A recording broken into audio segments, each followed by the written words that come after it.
têm esse processo mais rápido, outras mais lenta, mas a tendência é ir crescendo, e à medida que cresce vai causando mais sintomas. Quanto maior o pólipo, maior o sintoma que vai apresentar. Então, se ele grande, vai causar obstrução total, a pessoa não consegue respirar absolutamente nada pelo nariz, causa geralmente uma perda de olfato bastante significativa, pode ser total ou parcial também, e causa, como eu disse, sinusite de repetição. Então, esses são os sintomas mais comuns de quem tem pólipo nasal. Agora, é fácil você identificar, por exemplo, eu consigo ter ciência de que eu estou realmente com polipose, não? Não, a sintomatologia ela é muito comum a outras doenças de nariz também. As rinites, as sinusites propriamente ditas, elas causam sintomas parecidos. Só pelo sintoma não é fácil de identificar. Quem já tem experiência no assunto, como o otorrino geralmente tem, se atender um paciente com um pólipo um pouquinho maior, só em conversar com o paciente pelo padrão vocal dele, pelo o estilo de voz dele, o médico já começa a suspeitar. É comum que a gente só em conversar com o paciente já suspeite que ele tem pólipo, e quando vai examinar realmente visualiza a presença do pólipo. Dependendo do tamanho do pólipo, a gente consegue visualizá-lo a olho nu, só com a rinoscopia, quer dizer, uma iluminação boa, abrindo um pouquinho o nariz com o espectro nasal, dá para ver o pólipo muitas vezes. Se ele for um pólipo pequeno, que fique só na região mais de dentro do nariz, lá no meato médio principalmente, muitas vezes a gente precisa recorrer a um exame chamado nasofibroscopia. A nasofibroscopia é como uma endoscopia do nariz. Ele é uma fibra óptica que a gente passa por dentro do nariz e vê com detalhes a estrutura interna do nariz. O nariz por dentro é muito maior do que o que a gente vê aqui por fora. Essa estrutura que a gente vê piramidal aqui por fora, ela representa mais ou menos 1/3 do comprimento do nariz. Para dentro ainda tem mais 2 tantos em relação a isso. Então, muitas vezes a gente precisa recorrer a esse tipo de exame para poder visualizar toda a estrutura interna. E para saber a dimensão real do pólipo, depois que a gente sabe que tem a presença do pólipo, sempre é recomendável a gente recorrer a um segundo exame, que é a tomografia. Porque dentro dos seios paranasais a gente não consegue ver através da nasofibroscopia. Aí tem que ser um exame de imagem, que seria o ideal, a tomografia. Aí ver até onde ele se estende. Se vai só a um seio paranasal, se vai a 2 ou se vai aos 8. Então ele pode acometer de 1 até os 8 seios paranasais. Quanto maior o pólipo, mais seios paranasais ele vai acometer. É mito ou é verdade que o pólipo nasal pode depois virar um tumor? Mito. Polipose nasal ou nasosinusal não é uma lesão pré-maligna, não é uma lesão que pode virar câncer, não. Existem outras lesões nasais que também têm crescimento parecido com a do pólipo, que podem se considerar lesões pré-malignas, mas não o pólipo. O pólipo, propriamente dito, não é uma lesão pré-maligna, não. Ela não vai malignizar nunca. Agora, quanto maior ela fica, mais danos ela pode ir causando. Então, o ideal é que não se conserve um pólipo pela vida inteira. E o tratamento é sempre cirúrgico, não se resolve pólipo com medicamento. Quem tem polipose nasal só tem um caminho para resolver definitivamente o problema, que é o caminho cirúrgico, é resolver através de cirurgia. Imagino o quanto a pessoa ela deve sofrer bastante, né? Muito incômodo com relação a essa questão do pólipo, né? Demais, é um incômodo permanente, não tem folga. O pior que tem é isso. A pessoa passa dia e noite sendo incomodada pelo pólipo. E como eu disse, há ocasiões em que, além da obstrução, que é o que mais incomoda, vem secundariamente uma infecção também, que causa mais incômodo ainda, às vezes com dor, às vezes com febre, aquela indisposição normal das infecções. Então, é uma doença que realmente traz bastante prejuízo ao paciente que a tem. O ouvinte pergunta aqui se existe cura ou apenas a cirurgia quem resolve. Somente a cirurgia. Cura plenamente. Agora, o pólipo é uma doença que tem uma tendência grande a recidivar. Ela pode realmente voltar, mesmo a cirurgia sendo feita perfeita, tudo direitinho, tirou todo o problema, tirou todo o pólipo. Como ele surgiu da primeira vez, por quê? Porque tem uma inflamação crônica ali não tratada, ele pode surgir uma segunda, ou uma terceira, ou uma quarta vez. Tem gente que opera e com 6 meses já tem pólipo novamente. Então é muito individual isso. Agora, uma coisa que é importantíssima, quem tem polipose nasal, se fizer a cirurgia, fazer um acompanhamento permanente com o seu otorrino, de preferência com o otorrino que o operou. Porque esse acompanhamento pode evitar a recidiva dos pólipos. Então, às vezes a mucosa está muito inflamada e você vai tratando e controlando esse processo inflamatório, muitas vezes isso é suficiente para evitar que haja uma recidiva, uma volta dos pólipos. Ouvindo que essa pergunta aqui, se é verdade ou é mito, é verdade que o chá de urtiga é bom para da desinfecção dos seus nasais? Na verdade, assim, não tem comprovação científica. Há relatos de pacientes que melhoram, há relatos de pacientes que usam e não notam melhora nenhuma. Então, esses medicamentos, digamos, do mato, para a gente dizer que é verdade ou que é mito, a gente teria que ter um estudo científico sobre ele para ter realmente embasamento para dar uma opinião. Mas que há relatos de pacientes que notam melhora, há. Mas também já vi muito paciente usar e não ter melhora nenhuma. Eu sempre chamo a atenção aqui para um chá que muitas vezes se usa para problema de seios paranasais, de seios da face, que é o chá de cabacinha. Esse eu já vi paciente quase morrer por causa dele. O chá de cabacinha parece que ele tem uma propriedade que tem facilidade de causar hemorragia. Então, quando usado em doses erradas, que ninguém sabe exatamente a dose certa, então eu já vi paciente sangrar e não morreu porque foi salvo por intervenção médica. Teve que ser feita uma intervenção para conter o sangramento, senão o paciente ia terminar indo a óbito. A pergunta aqui no nosso WhatsApp, 992053030, doutor Enio, estou tomando o medicamento Sinarizina, 25 mg para labirintite. Ontem escutei um profissional falando que é prejudicial à saúde e pode causar demência.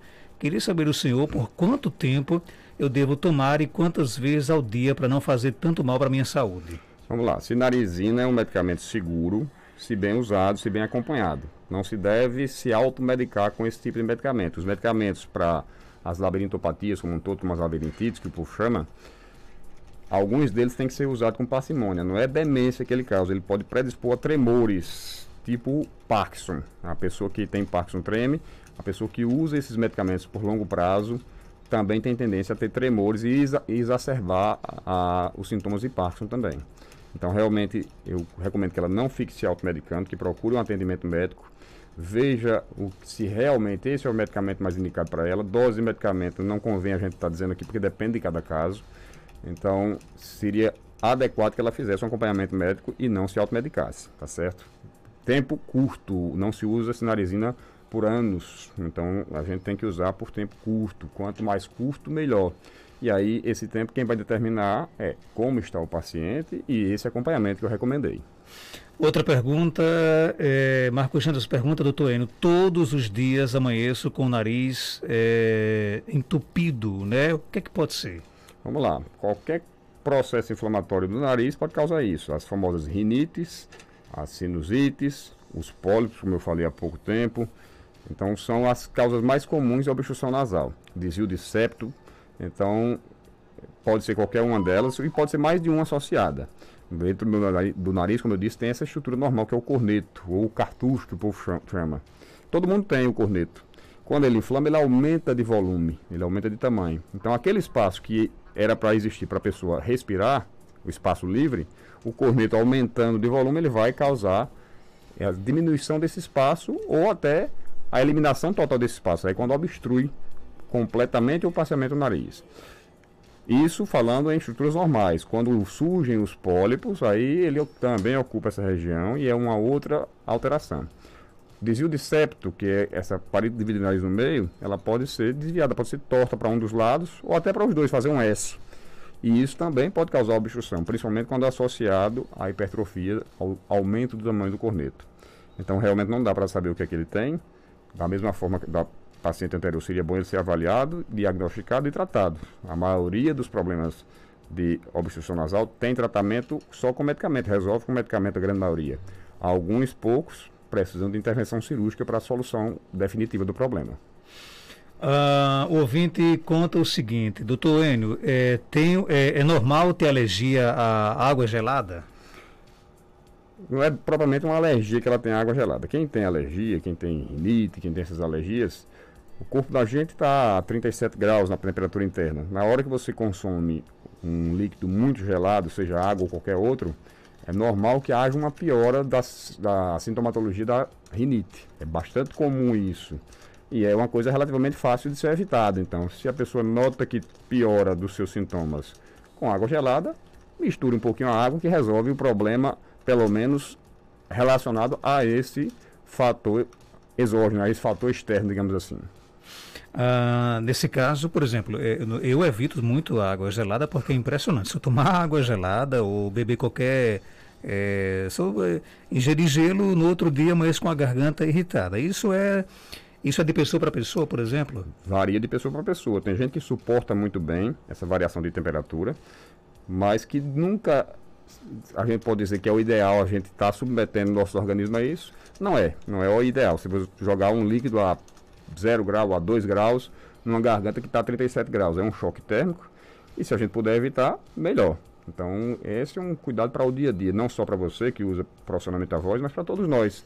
Todo mundo deve evitar esse excesso de gelo, que é desnecessário, e a gente tem como evitar com certa facilidade. Agora, para o resto da vida, eu vou ser assim, por exemplo, eu dou meu exemplo porque eu acredito que outras pessoas que nos escutam nesse momento também têm essa mesma dificuldade de se adaptar com gelo. Tem gente que não, quanto mais gelado para ele, melhor e não tem qualquer problema, né? É isso que eu digo, a cada organismo ele responde de uma forma diferente aos estímulos externos. Tem gente que sai à rua e a claridade incomoda tanto que ele praticamente anda de olho fechado se não tiver com óculos escuros. E tem gente que só a pino não liga para isso. Tem gente que se incomoda com excesso de ruído e tem gente que adora excesso de ruído. Da mesma forma é com água gelada. Tem gente que suporta muito bem, a garganta não reclama, o corpo não reclama, e tem gente que reclama. Isso é individual. Para as pessoas que têm essa sensibilidade ao excesso de gelo e água muito gelada ou de qualquer líquido muito gelado, é evitar sempre. Não tem o que fazer. Infelizmente é evitar. Qualquer tratamento que a pessoa faça pode até diminuir um pouco isso aí. Mas durante o tratamento, depois que fizer o tratamento para alergia, a tendência é que esse incômodo volte. O ouvinte pergunta aqui, doutor Enio, para quem não tem ar-condicionado, qual a importância de manter sempre o ventilador limpo? O ventilador só não. Mais do que o ventilador, o ambiente. Obviamente que se o ventilador estiver muito empoeirado, ele vai jogar mais poeira no ambiente. Então quem tem alergia, quem tem rinite, qualquer processo alérgico, o que acontece quando liga o ventilador? Tanto a poeira do próprio ventilador, como a de todo o ambiente, ela começa a circular, a subir, vai ficar em suspensão. Aquela poeirinha que está lá embaixo da cama, que não está atrapalhando quem tem alergia, que está em cima dos móveis e não está atrapalhando, com o vento provocado pelo ventilador, ela começa a circular. Ela vai levantar, digamos assim, e ficar em suspensão e a pessoa vai respirar aquela poeira. Como é uma poeira que geralmente tem ácaro, a poeira doméstica ela é rica em ácaro da maioria das vezes, e o ácaro é muito alergênico, na maioria das pessoas que têm alergia, piora essa alergia. Então, por isso que o ventilador não é uma boa opção para quem tem alergia. Se não há outra opção, não tem ar-condicionado e o calor realmente é, às vezes, insuportável, quanto mais longe botar do próprio paciente, quer dizer, o ventilador longe da pessoa, menor será o prejuízo. Não vou dizer que não terá prejuízo nenhum, mas quanto mais distante, menor será o prejuízo, menor será o incômodo. Outra pergunta aqui, o ouvinte quer saber, quem já fez cirurgias para a correção das amígdalas, pode voltar a ter problemas no futuro? Das amígdalas especificamente, não. A amígdala voltou, tirou, ela não volta, tá certo? No caso não é correção, é tirar. Não a amidalectomia é uma cirurgia que remove totalmente as amígdalas. Então, a pessoa que tirou não vai ter problema de amígdala nunca mais. Agora, ela não deixa de ter garganta. Toda a faringe continua ali. Então a pessoa pode sim ter processos inflamatórios na faringe. Geralmente são inflamações bem mais leves. Raramente, quase nunca são infecções bacterianas, que a infecção da amígdala que indica a cirurgia, a necessidade da cirurgia, é a infecção bacteriana. A pessoa que tem amidalites bacterianas, quer dizer, uma infecção causada por uma bactéria. À medida que a pessoa removeu a amígdala, não tem mais esse foco de infecção. E quando a garganta vier a inflamar no futuro, não será mais uma infecção bacteriana. Isso é importante. Por quê? Primeiro, a infecção bacteriana geralmente é um quadro mais severo, ela judia mais o paciente. Segundo, é necessário que se tome antibiótico para combater a infecção, o que não ocorre nas outras inflamações nas virais. E terceiro, a bactéria que causa infecção na garganta, ela pode se espalhar e causar infecção em outras partes do corpo, principalmente nas articulações, que é a febre reumática, nos rins, que é a glomerulonefrite, e no coração, que é a endocardite. São quadros bem mais graves e a gente tem que tentar evitar isso. Por isso que se indica a cirurgia. Na hora que você faz a cirurgia, elimina todos esses fatores. Elimina as infecções, elimina o risco de infecções à distância e elimina o uso de antibiótico rotineiro. Então é um benefício muito grande. Mas a pessoa que operou não deixa de ter garganta. Ela pode ainda ter outros problemas no restante da garganta, digamos assim. Outra pergunta aqui, me chamo Francisco, tenho 28 anos de idade, tenho uma voz muito fina e isso me causa muito constrangimento. Há como corrigir isso?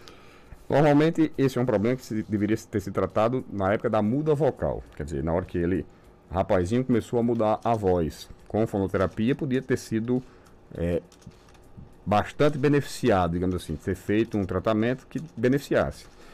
Ainda é possível melhorar o padrão vocal, mas não terá o resultado que teria na adolescência. Se ele tivesse feito uma fonoterapia na adolescência, provavelmente teria um resultado bem melhor do que terá hoje se fizer um acompanhamento com a fonoaudióloga ou fonoaudiólogo. Mas eu acho que vale a pena sim, se isso incomoda ele procurar um profissional, que é o fonoaudiólogo ou a fonoaudióloga, fazer uma avaliação e aí, se indicado for, fazer um tratamento para tentar melhorar esse padrão vocal. Não pode forçar de uma hora para outra, não, né? Ele tentar resolver sozinho não vai conseguir, até porque ele pode gerar problemas maiores para a voz dele. Então o ideal é que ele seja acompanhado por um profissional, nesse caso seria o fonoaudiólogo ou fonoaudióloga. Você acha que na idade dele ainda vale a pena ainda? Ainda vale a pena pelo menos fazer a avaliação e ouvir a opinião de um profissional, porque só em ouvir o relato a gente não sabe exatamente como é esse padrão vocal. Então seria bom ele fazer essa avaliação sim, até porque é uma coisa que o incomoda. O otorrino seria um profissional indicado? O ideal é ele começar a avaliação pelo próprio fonoaudiólogo. Se necessário for, o fonoaudiólogo vai indicar uma laringoscopia. Aí sim é quando ele vai passar pelo otorrino, se o fonoaudiólogo achar necessário. Talvez nem seja. Dr. Eno Lobo, ele é médico otorrino, está na Clínica Cardiokid, na Rua Augusto Monteiro, 1248, aqui no centro de Caicó. Telefone 3417-1016, 99667-7510 e o WhatsApp 98154-4453. Dr. Eno, obrigado por sua participação. Tem só mais uma pergunta aqui rapidinho. Meu filho fez cirurgia de garganta e de adenoide, né? Queria saber se é normal ele roncar muito. A questão do ronco, ela muitas vezes não depende só de amígdala, não depende só de adenoide. Tem outros fatores que podem contribuir para o ronco. Vamos lá, enumerar alguns. Obstrução nasal por outras causas. Rinite, sinusite, pólipo, esses outros problemas que obstruem o nariz podem causar ronco também. Sobrepeso, a pessoa que está acima do peso também pode predispor ao ronco. A própria anatomia da garganta, às vezes a pessoa tem a garganta muito estreitinha, ou o palato muito longo, ou a úvula, que é a campainha que o povo fala, muito longo, também pode predispor a ronco. Então são vários fatores que podem predispor ao ronco. No caso específico da criança, eu não sei exatamente o que quer dizer, não sei nem se é criança ou se já é adulto também. Desse paciente eu não posso dizer o que é que está causando, mas o ideal é que se ela fosse avaliada, fizesse uma avaliação para ver qual é o fator que está causando esse ronco e ver se tem como resolvê-lo. Isso aí seria o ideal. Obrigado pela sua participação. Eu que agradeço, Marco. Um bom dia a todos e até a próxima semana, se Deus quiser. 8h15, confirmando 8h15. Nós vamos